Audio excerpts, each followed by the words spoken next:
Good morning. I'm Georgina Darlow. I'm an advisor with the Research and Innovation Programme at the GICHD. I'm going to speak very briefly before I hand over to this fantastic panel. Firstly, it's my absolute pleasure to welcome you this morning to this side event on mine action, counter-IED and IED threat mitigation, looking at comprehensive and adaptive responses to mitigate the impact of IEDs in active IED threat environments. I was going to wait until the end to introduce a study from the GICHD, but I see people leave early in these events, so I want to get it in early on and sort of shamelessly promote this study here that I've been working on for the last year with the kind support of Luxembourg and Switzerland. And this is focused on the threat posed by IEDs and the current response capacities in the Sahel. But through this lens, it also provides a broader consideration of the sort of balancing act that we all operate in between mine action and counter-IED in these environments. If it's not already obvious, I led the study, but with huge support from more colleagues than I could ever count, both within GICHD and beyond. Please do take a copy. We had 20 printed through the quick printer this morning, and there's also the QR code for the PDF shown above. Any questions, comments, or discussions in response to the study, please don't hesitate to email me. With the sales pitch out the way, we can move on to framing this panel, and I'd like to start to do so through the numbers. In the 5 years between 2020 and the end of 2024, at least 800 IEDs were recorded in Burkina Faso, and those are IEDs that have either exploded or been found and disposed of. This resulted in over 1,400 casualties.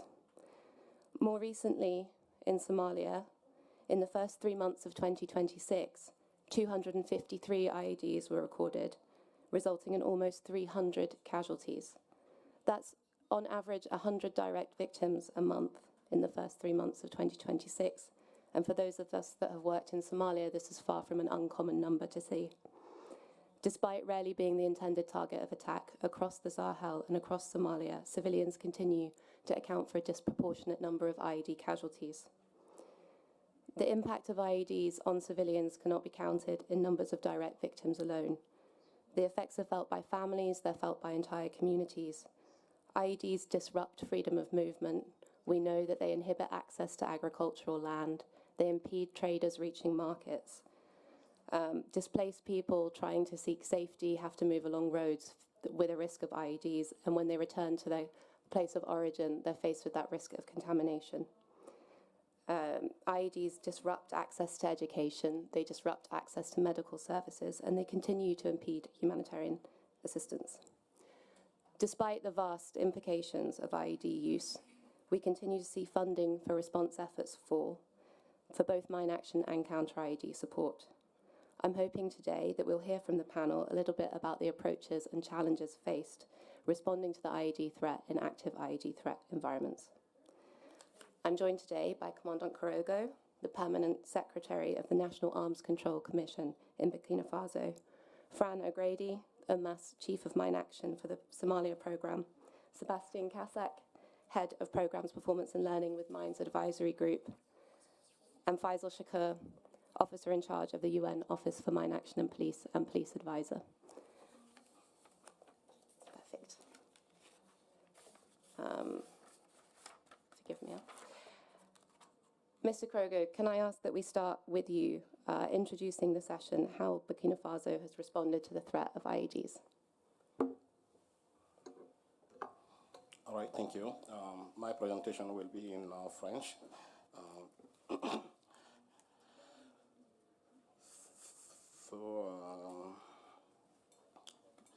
Comme elle l'a dit, je suis le secrétaire permanent de la Commission nationale de contrôle des armes du Burkina Faso. Je vais parler de la situation globale de la menace des engins explosifs dans mon pays, le Burkina Faso. D'abord, la contamination, comment tout a commencé, ensuite les réponses que le gouvernement a apportées et l'architecture de l'autorité nationale de contrôle et les normes que nous avons produites en la matière pour lutter contre ce fléau. Alors, il faut dire que le Burkina Faso a été confronté par la menace depuis 2015. La menace est apparue d'abord au nord du pays, ensuite plus au... It's not working? Well, okay. So I will. Right. Okay, so I will try in English. Sorry, I'm going to jump in and suggest, Fran, if it's okay with you, we start with you why they fix the interpretation issue. Does that work? And then we can have things rectified. Okay. So let's jump ahead, and then we'll come back to Burkina Faso shortly. There we go. Thanks, Fran. Good morning, ladies and gentlemen. My name is Fran O'Grady. I'm the Chief of Mine Action Programme, Somalia, with UNMAS, and I'll be talking about the Somalia context. In Somalia, if we could have the next slide, please. In Somalia, the distinction between humanitarian mine action and Counter-IED is not theoretical, it's operational. As we know, HMA is based on neutrality, impartiality and access, and focused on protecting civilians from legacy contamination. By contrast, CIED in Somalia is security-led and intelligence-driven and focused on disrupting active threats in an ongoing environment, which is very much the case in Somalia at the moment. Now, these differences mean that, in practice, the two operate within very different and separate systems. As access to HMA in Somalia is very often constrained by the presence of IEDs, the clearance of those IEDs and the addressing of that IED threat is very often a precursor to expanding humanitarian mine action. I think it's also very important to note that explosive ordnance and IEDs in Somalia don't pose an equal threat. And it's something that isn't always recognized, reflected, or communicated. The reality is in Somalia that IEDs account for 10 times the amount of casualties than explosive ordnance, and that includes civilians. Next slide, please.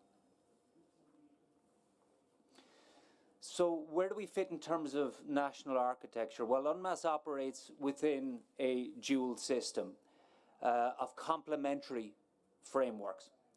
At the global level, UNMAS operates and coordinates and supports HMA in line with the United Nations General Assembly framework. And in Somalia, we have a mandate under the UNSAS mission to deal with the threats posed by IEDs. Our engagement with the federal government of Somalia links into the Office of National Security and is cross-ministerial, so we deal directly with the MOD, the MOIS, Somali security forces and other entities as well. And I'd like to take the opportunity to convey genuine gratitude to the government for that solid partnership that has been developed together, a genuine solid partnership that has led to some big steps forward in the last year. Not so long ago, in the last number of months, the first Counter-IED strategy for Somalia was launched. And that substantive step towards sustainability of train-the-trainers when it comes to EOD training and search training that allows Somali security forces to tackle the threats posed by IEDs has been stepped up. So very positive steps forward. At the same time, we deal separately with the Somali Explosive Mine Action Authority when it deals with humanitarian mine action. And that focuses on civilian protection, but it operates entirely outside of the CIED structures. So UNMAS supports in both of these areas, but through distinct lines of effort that reflect their different mandates and operating models. The effectiveness of that approach comes from the fit in aligning mandate, authority and structure, but at the same time understanding where they overlap and where there is complementarity so we can support those effectively. Some of the areas where there is more alignment, and of course I'm speaking about Somali context today, okay? There'll be a discussion to have for other theatres as well. Risk education, information management, and weapons and ammunition management, PSSM. So risk education management, the issue can be access. So we deal with SEMA, the Somali Explosive Mine Action Authority, but we put the risk education through the Somali police because they have access to the communities on the ground. Information management, while perhaps, I'm sure in other settings, there's more of an overlap, in Somalia, information is collected separately and used for very different functions. So it's very separate in the Somali context. And weapons and ammunition management, for sure there's an overlap there. It delivered through humanitarian mine action, but also a key element of any counter-IED strategy. Next slide, please. So this is the last slide. And I'm obviously a novice at doing graphs because this can be presented in a number of different ways. But I guess what I'm trying to put across here is that humanitarian mine action kind of follows a structured sequential process based on access, survey, clearance and safe land release. Whereas, and by contrast, you've got CID, which is more of a system designed to disrupt a live, adaptive threat, intelligence-led, and one which is continuously evolving.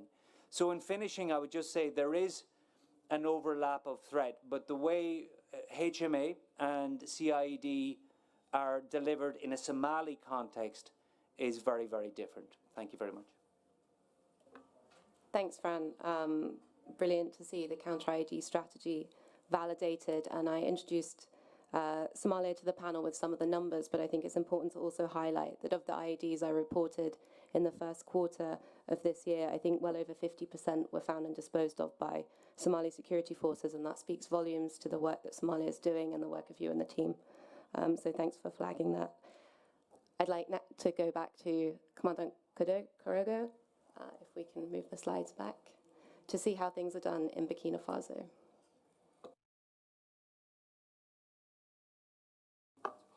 Bien, merci pour la parole. Pour revenir rapidement sur le cas du Burkina Faso, je vais faire le point sur la contamination dans le pays, et la réponse apportée par le gouvernement, et ensuite l'architecture de la Commission nationale qui est l'autorité de coordination de la lutte et les normes que nous avons produites en la matière. Donc il faut dire que notre pays, le Burkina Faso, est confronté à la menace des engins explosifs depuis 2015 avec l'apparition du terrorisme au nord du pays. Puis cette menace a évolué à l'est du pays pour redescendre vers le sud-ouest du pays. La prolifération des engins explosifs dans le pays a commencé depuis cette période et la menace a évolué sur le plan géographique, comme je l'ai dit, depuis le nord, puis à l'est et actuellement un peu plus au sud-ouest du pays. L'impact direct de cette menace, c'est bien sûr le fait que cela empêche la mobilité des différentes populations et empêche les activités socio-économiques et le nombre de victimes également qui ne fait qu'augmenter au fil des années. Pour faire face à cette menace, le gouvernement a mis en place un cadre institutionnel en mettant en place l'organisation l'autorité nationale de lutte anti-mine et la formation des différents acteurs de déminage et de fouilles opérationnelles, et créer aussi le centre de déminage qui est en bas à droite, aussi une stratégie globale de lutte contre les engins explosifs a été adoptée, c'est la photo en haut, et également des normes nationales de lutte anti-mine. L'autorité nationale de lutte anti-mine, qui est la commission nationale, est chapeautée par le Premier ministre, qui est donc l'autorité réelle de la primature, et aussi coordonne les actions de lutte anti-mine, parce qu'il y a les différentes organisations qui travaillent au plan national, et aussi délivre les accréditations nécessaires pour leur travail. Également, pour ce qui concerne les normes, le Burkina Faso, à l'image des normes internationales de lutte anti-mine, nous avons élaboré des normes nationales. C'est une sorte de domestication des normes internationales. Donc, 12 normes ont été produites et à chaque niveau, ces normes permettent de coordonner et d'apporter une réponse appropriée, conforme aux exigences internationales. En conclusion, le Burkina Faso réaffirme son engagement en matière de lutte anti-mine et la menace que connaît le pays exige une adaptation de la méthode de lutte et une mobilisation accrue de l'ensemble des acteurs. Et pour ce faire, le Burkina Faso appelle à l'assistance et à la coopération accrue internationale. Actuellement, nous sommes dans une phase où la menace est plus ou moins contenue et que à l'échelle nationale, nous sommes en mesure de coordonner à la fois le déminage et l'action, l'assistance aux victimes. Merci beaucoup. Thank you so much, and it really has been such a pleasure working with you and the team through this research. And it's very commendable the work that you've done framing the issue under the APMBC, developing the Counter-IED strategy, and also working on national standards. One thing that's been included in both what Fran and Commandant Korogo have touched on is, of course, IED risk education. And this is why I asked Sebastian to join the panel today and give us a little bit more detail on how IED risk education in these types of contexts can work.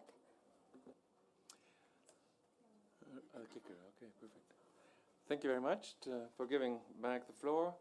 Of course, we've been working with IEDs forever, like booby traps and so on, but we know that the threat has really improved lots, increased since with ISIS and then in the Sahel a lot.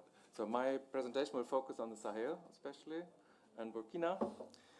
And but the picture up front is from Nigeria, actually. So for Northeast Nigeria, we developed a package for risk education and training teachers and like people working in IDP camps and so on to deliver basic messages.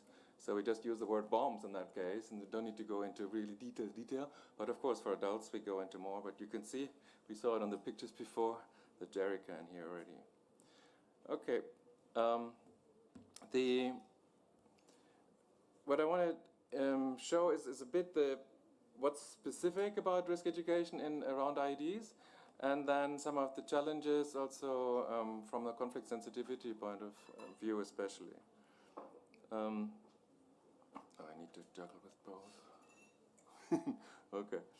So first of all, we integrate IED risk education as part of explosive ordnance risk education. So we focus more on the victim-operated IEDs or improvised landmines, and of course we had to evolve the material because it is a specific threat, and pictures don't really do it because it's improvised devices.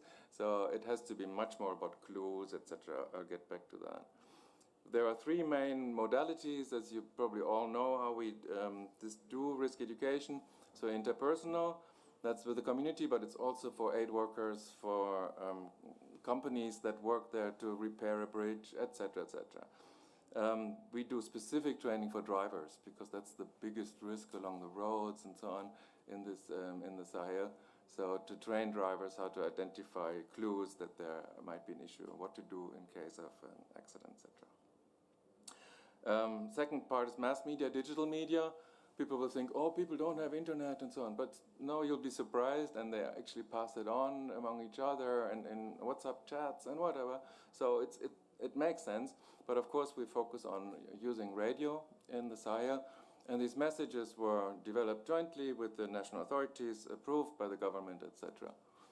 And we reach really like 300,000 people in a month, more or less per country, and it works.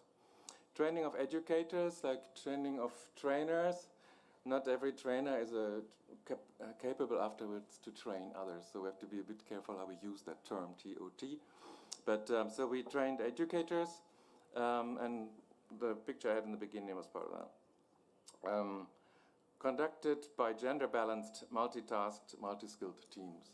So it means we also train our staff as community liaison workers, also the partner staff from national CSOs, partners, etc., to also do what we call contamination baseline assessments, so that you get a quick overview, what is the threat on the ground, what have they seen while they were fleeing, what is the information that exists. It's not a full NTS, but we do have a very good overview of the scope of the problem in a given context based on this surveys. the last is obvious, communities at the center. That is really linked to the conflict sensitivity. So, in the community, basically the armed groups are part of the community. They're sitting in our sessions. We are stopped by the armed groups, or they're checking our materials and don't want to let us pass, and so on. So there is a constant threat and dealing with the armed groups in a way, and direct or indirect, to explain that we have a humanitarian operation. And once they get it and they see what the kind of messaging is that we do, and so they leave us alone. But we need to build that trust. It's not that easy, it's not straightforward. Our staff have to be really, really smart and diplomatic, and it takes time, and sometimes you are turned back. The biggest threat across the Sahel are pressure plate IEDs, basically, and I just picture from Borno, from the police there. So the issue, it seems for people often easy, you see the charge because it bursts out of the ground, and so we know where the problem is, and that's really the issue, so you don't see where the plate is. And people think, you're stupid, I can show you where it is, and so on. So it becomes really dangerous unless you get a better understanding of how these devices really work. So it makes it a bit complicated for risk education. The data collection of accidents and why accidents happen and so is an issue. We rely a lot on INSO data, and UNMAS has helped a lot with the data collection. UNICEF has their own system as well for the CARC system, the Children Affected by Armed Conflict. And so we try to triangulate this information to really understand why accidents happen, and civilians are really part of the casualties. What are other challenges? As was said, most of the casualties are actually from the suicide bombs, etc. In Maiduguri, just lately again happened, and so the casualty figures are really big. But what can you say around control command-activated devices? The biggest thing is actually to say, don't go there. There may be a secondary attack afterwards. So we are starting to implement also CPP, but not in the Sahel yet. We are doing it in Lebanon, in Ukraine, etc. So the conflict preparedness and prevention messaging before, and what to do in case of an attack, etc. How to behave. So we want to integrate that also into the Sahel, but it makes it even more difficult than conflict sensitivity if that messaging is really accepted. So do no harm is one of the principles, and the messaging is most complicated. Is about who do you report to if you see something, and so we always say just report to the person you trust most. That could be in your community, or it could only be within your family, that you try to avoid any accidents within the family. It's totally context specific, who you trust. So, but share the information that you saw something that is dangerous. So best practices, all the pictures I took are from the Sahel, just to explain. So context analysis understanding is key. Clues rather than items, because you can make an idea out of anything. We integrate, I'll get to that, like ground sign awareness, understanding into our risk education. The coordination is key with the national authorities, but also we work a lot through the civil society organizations, other NGOs, with all of the partners. Prioritize risk education ahead of returns. Again, I'm more familiar with Nigeria, but the returns there with the LGAs is really dangerous, to send people back at the moment. Enhance collaboration with other humanitarian sectors. This is because people are forced to take risks and need to move and need to do agriculture, need to look for charcoal, firewood, etc. And that's when accidents happen, people on the move, and etc. So humanitarian sector could provide alternatives, but it's really difficult in that context to make that happen. So almost at the end, but in Burkina we worked together with Dr. Hannah Wild and integrated first aid responder training with very big success. So really community focal points, risk education, and trained then how to deliver first aid by really professional level. And they've already dealt with 20 victims in Burkina Faso, and that they get safe and proper to the next first aid medical place. And it's hardly we do really first aid during conflict. So really chapeau. We are working in the hardest, in the most difficult areas up there in Burkina, of course under security assessments, but it is they're doing it, and we are having success with that. Psychological first aid, so PFA or mental health, PSS, super important. And just jumping to Gaza, but that's people are fed up of hearing risk education. They have really other problems, but offering professional psychosocial support is what people really appreciate. So we combine it. There is a trained psychologist, basically, or trained people along with the RE team. I'll finish. So we have two publications I want to point to. One is the one on the screen. Second is the linking humanitarian principles and humanitarian disarmament in this discussion. And I'll just finish with a few nice pics. Gender aspect, very conservative areas often, and the women need the permission by their husband or brother or whatever to meet with us. It's another complication, but we manage. It's possible. Thank you. Thanks, Sebastian, and so much interesting stuff being reported by you, and anyone who knows or has been around me through this research will know that I'm a huge advocate for the MAG and Extract program, community first aid responder training, and I would encourage anyone who's even slightly interested to reach out to Sebastian or get in contact with Dr. Hannah Wild. It's really interesting what they're doing. Finally, but certainly not least, Faisal, please do take the floor for the last speaker position. Thank you. Thank you so much. First of all, it's a great honor and privilege to be part of you in this activity that is critically important for peacekeeping.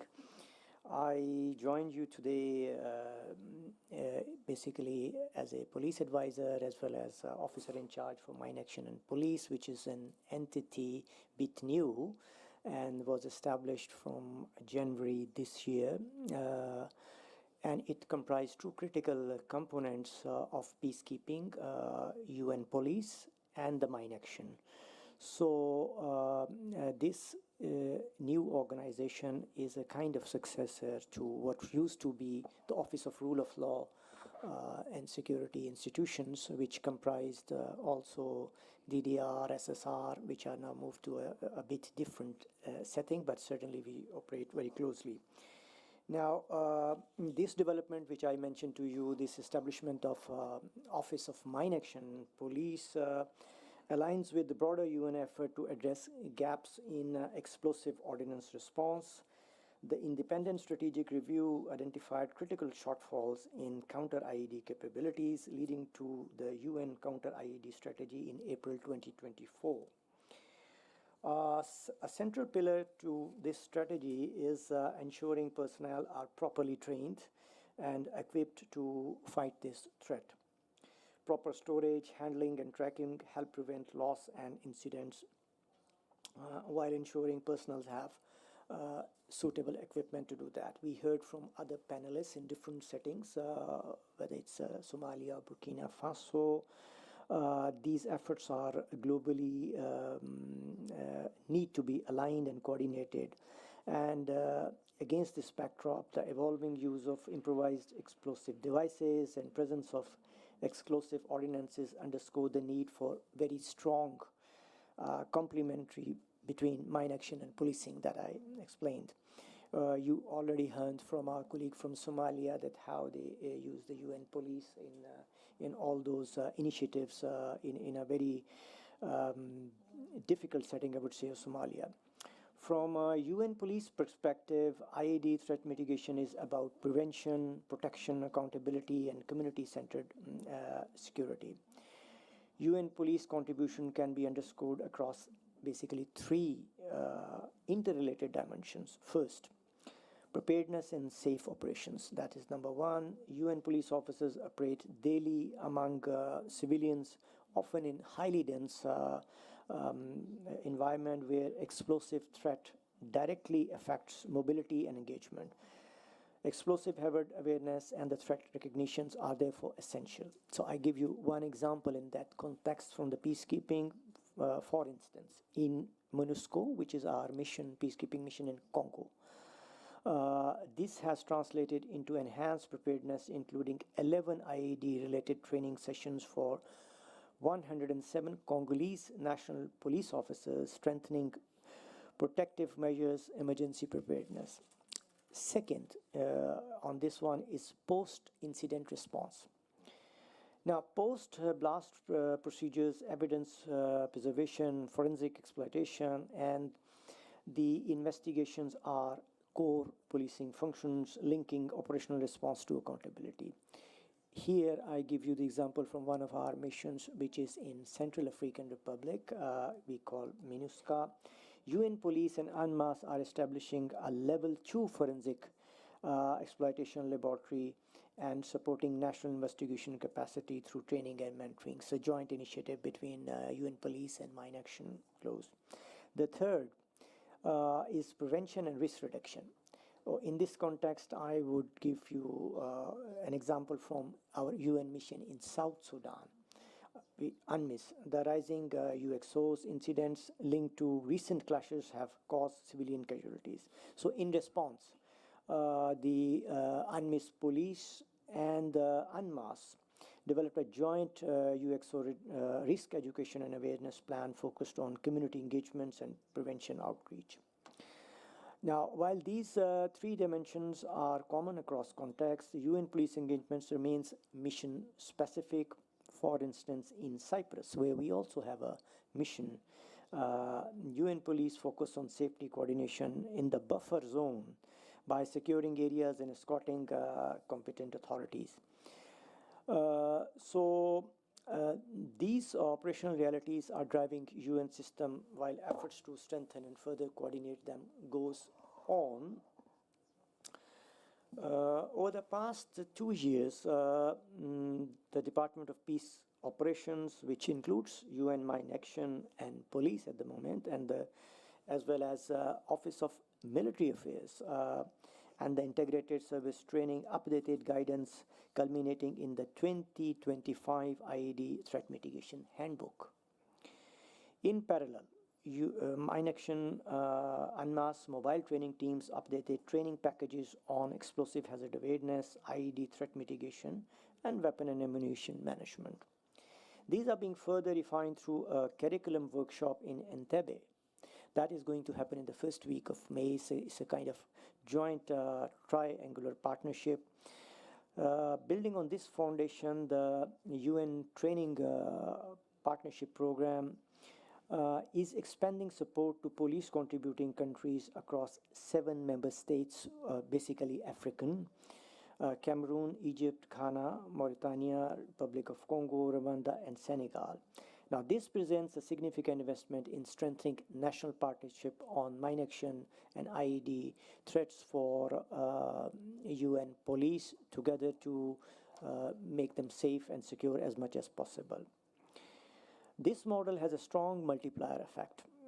By investing in instructors, it extends impact across entire institutions of criminal justice system and spreading over even to military and other stakeholders which are involved in the peacekeeping.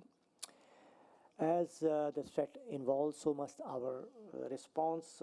So I look forward that as you conclude in different activities in this conference, we come up with a kind of joint and integrated strategy to connect all the pieces in the national structures of rule of law, as well as military, civilian protections, so that from United Nations perspective, Department of Peace Operations perspective, as we see in New York with evolving threats on funding and other matters that deal with this, with your valuable suggestions, we will go forward in New York to support you with this, I think. Thanks so much, Faisal, for providing some clarity around the new Office for Mine Action and Police. And also, I note your point on efforts to improve post-blast investigation, and I have to say something that came out of this study was the challenges that are presented for both mine action and counter-IED responses when we fail to understand the threat fully. So it's good to see work going into improving understanding the nature of the IED threat facing a lot of different countries. I think with that, we can open the floor to some questions. I think we've got a little bit of time, so looking forward to that. Hamid? Thank you very much for the actually great panel and discussions. My question is actually, as maybe better I introduce myself. I'm Hamid, working as an e-worry advisor with the GICHD. So my question was actually to my colleague from Somalia, on Mass Somalia, about the IED risk education. And mainly, you pointed out about police delivering or doing IED risk education from a conflict sensitivity perspective that Sebastian presented. I was actually curious to know about any aspect of conflict sensitivity, police delivering or doing IED risk education, because IEDs are unfortunately a weapon of choice for the conflict parties. Is delivering risk education through police actually have any risks for the impacted population? Or they having any issues after they are actually IEDs delivered by the police? Thank you. Thank you very much, and an excellent question. I'd sort of zoom out and just look at, humanitarian mine action, neutral, access-driven, and we look at counter-IED environment in an ongoing conflict that's security-led and intelligence-driven. So really, yeah, absolutely, your question is there risk? I think there's risk in everything in delivery, and I think it's a very contextual situation. The question is, do we wait until there's a completely permissive environment before we try and get safety messaging to communities? I think it's better to do it. It's not one or other, it's often sequential. I think humanitarian actors are ideally placed to deliver it, and it's something that they need to look at in their respective risk assessments as well when there is access. The reality is, in a lot of places at the moment, the access simply hasn't been there. I mean, we've got the products for IED risk education in Somalia, and again, I'll draw back to the reality that 10 times the amount of casualties in Somalia are a result of IEDs, including civilians. And my colleague in front of me here has drafted that and rolled it out as much as possible, both to HALO, to SEMA, to the police, with whoever we can. Unfortunately, the partners to deliver it, because of funding and access, simply aren't there. I take your point. I agree with your point. I think it's a balance, and I think we need to not let perfection be the enemy of the good, balance the risks and make sure that vulnerable communities get that. And when we deliver those packages, we talk about just that. We consider just that. We have discussions about just that. And hopefully things will improve where we can broaden the actors and where we can have not police-driven IED risk education. But so much has yet to be done. But thank you for the question.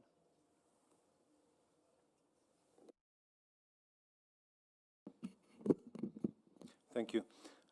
This is Elnur Gasimov from Mine Action Agency of the Republic of Azerbaijan. My question is for Mr. Kazak. As we know, landmines have a specific shapes, colors, and other indicators. But the IEDs, the person who produce, transfers, and plays, he has an unlimited imagination of creating this. In the sphere of humanitarian mine action, when we conduct, let's say, classical IORE, we show the people specific pictures and they understand that this is a landmine, this is a ordnance. But how to inform people not to touch ordinary things? For example, we know that according to open sources, 50–60% of coalition forces in the Middle East have been killed just by IEDs. So I think that it's difficult to train people to take care and don't touch ordinary objects. How do you use, how do you achieve this in your operations? Thank you. Excellent question. Thank you so much. Yeah, that's why I said don't rely so much on pictures. But actually, even if it's a jerry can, something's wrong with that jerry can. So there's a wire coming out, or someone taped stuff on it. It's not your normal jerry can of everyday life. Yeah. So but that's why it makes it even harder to do this kind of training. Yeah. So what's wrong with this jerry can? Yeah. But we definitely want to avoid that people go into panic mode. That's also not helpful. So it's along the roads, you see something has been dug up. Why was it dug up? Was it a normal thing, or was it maybe not? So every day people dig up stuff. But why? There's a wire along the road. Is that normal? Why is there a wire? Yeah. So we have to instill this curiosity to look and the right questions, but it's harder, and that's why we call it ground sign awareness in the military speak and so on. But to be able to read the signs. So it's more the clues, as I said, than really the devices that play a role. Thank you for the question. Thank you. Cheddar, I'm going to come to you in a second. I just want to quickly jump in on that, even though I'm facilitating. Yes, I understand this argument around things potentially looking very different. But I will say when we go to Somalia, when we work in Burkina Faso, and Fran, you can correct me if I'm wrong, but we do see the same IEDs using the same components over and over again. And what's really important there is that somebody is recording that and mapping the threat, and that we actually understand that these do look the same, they do use the same components. Jeddah, please. Thank you very much. My name is Hussein Jeddah. I'm from Unmas, Somalia. Thank you for the panelists for the excellent presentations, and moderator, Georgina. I just wanted to add what Fran has said on IED risk education in Somalia.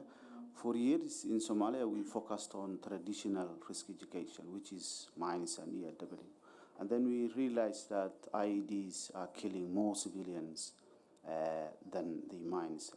Then for the last 2 years, we have been working, developing the package, which we have completed and started rolling out trainings in 2025.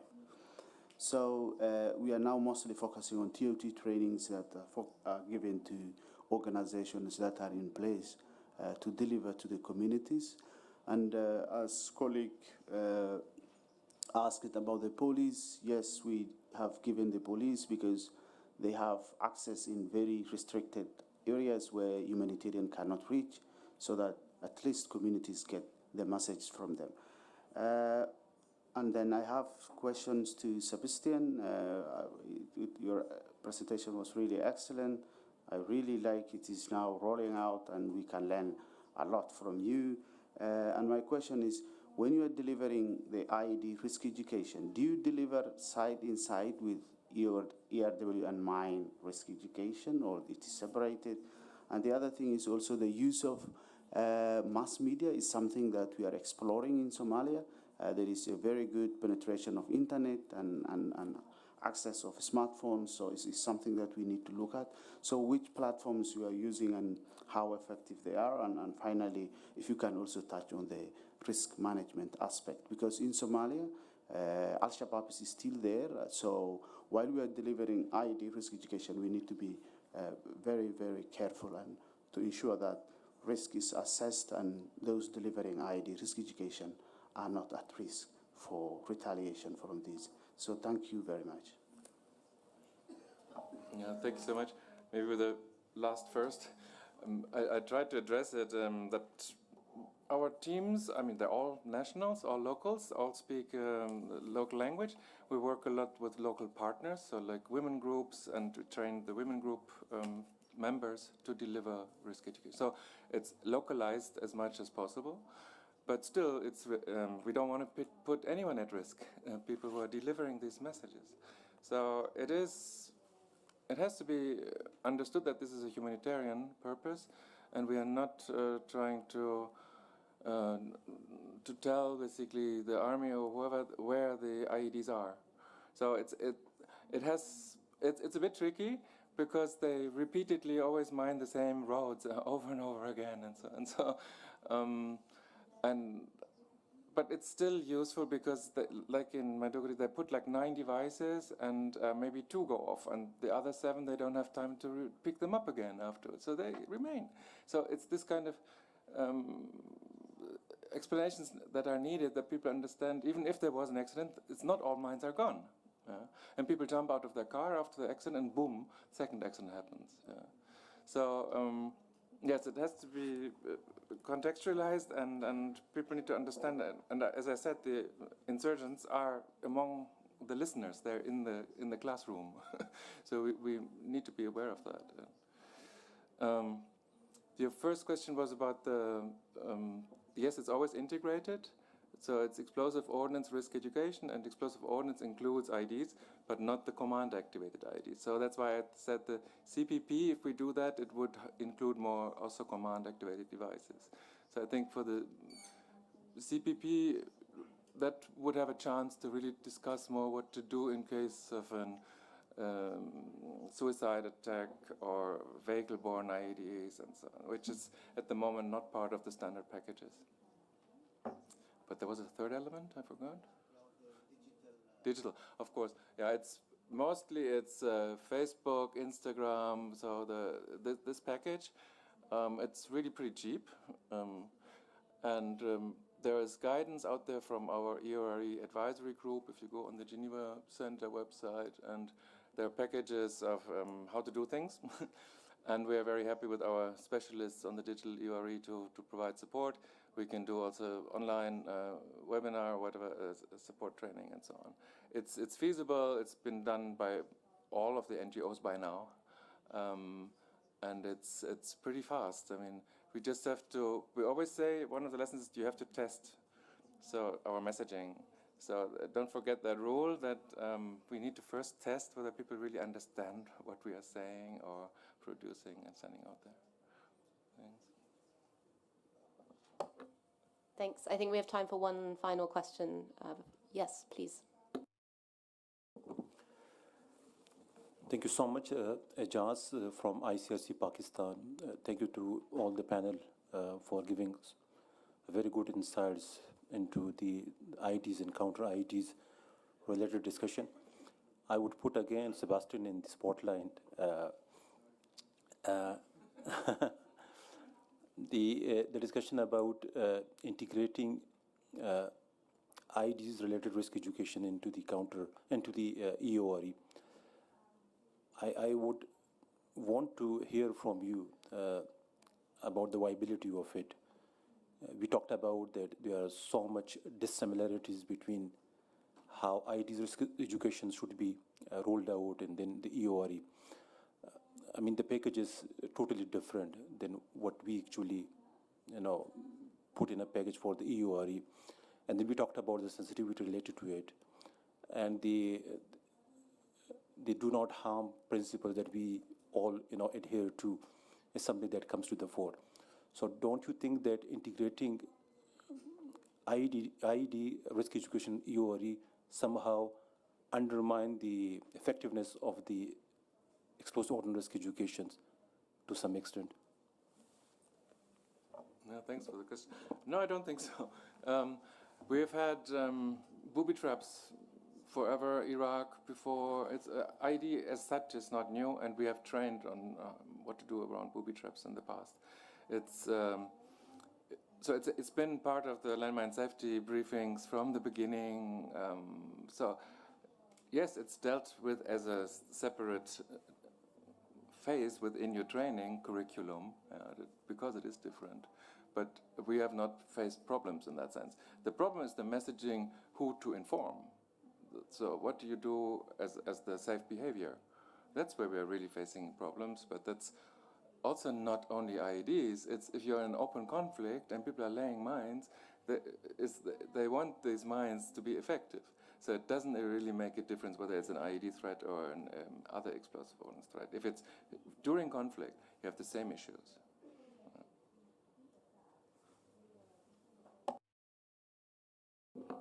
Clear, thank you. So, Hamid, yes, quickly. This is me again, Hamid. Actually, I just wanted to point out two things before you close. The first thing is the technical note on IED risk education. It's out there. It's very concrete. It actually provides answers to many questions that we may have. Separating IED risk education from traditional risk education, it has very good recommendations. It has a very concrete section on risk assessment in the context where it's needed.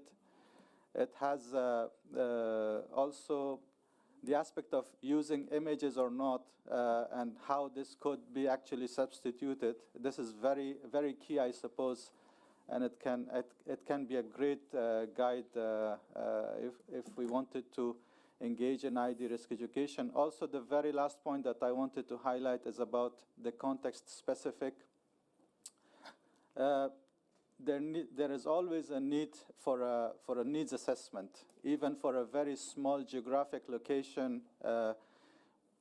One organization or an operator must do a context analysis to know what kind of risks are there and what approach should be used.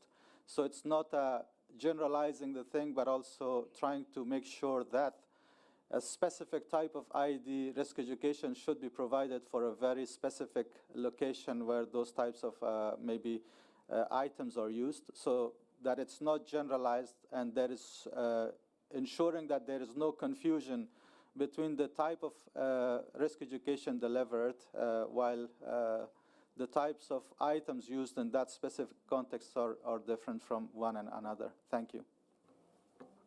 Thanks, Hamid. Okay, great. Let's look to wrap up. There's no way that I could have summarized the study that I've shared with you today in the space of a side event, and I could not have done any justice to the operational challenges and realities that are being faced by the panel here today in their everyday work. So I'll start obviously by thanking the panel. I don't know if I've been very lucky since I fell into mine action, or if it speaks to the sector, but I am never unimpressed by how the expertise that I'm sort of surrounded by and the willingness that everyone shows to sit down, to have conversations and to support the research that we do.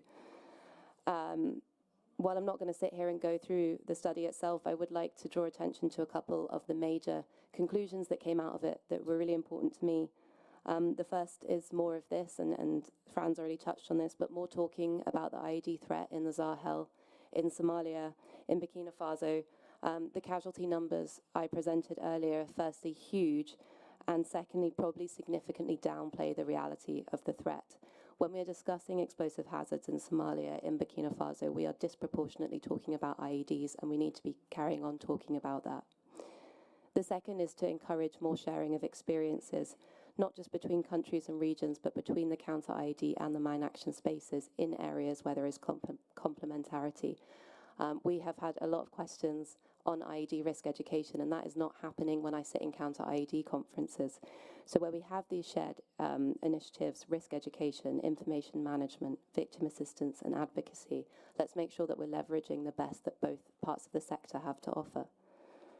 Finally, while sustainable capacities are developing across both Counter-IED and mine action, let's also keep a focus on immediate solutions that reduce the risk posed to civilians, enable humanitarian access, and recognise the recurring nature of the IED threat. It is very, very easy to get subsumed by the security-centric side of what we're doing, but the IED threat is not going to change overnight. Let's ensure that critical civilian protection considerations remain at the very top of the agenda. With that, Thanks again to the panel. It's been great. Thank you for joining us, and safe travels onwards for those leaving Geneva today.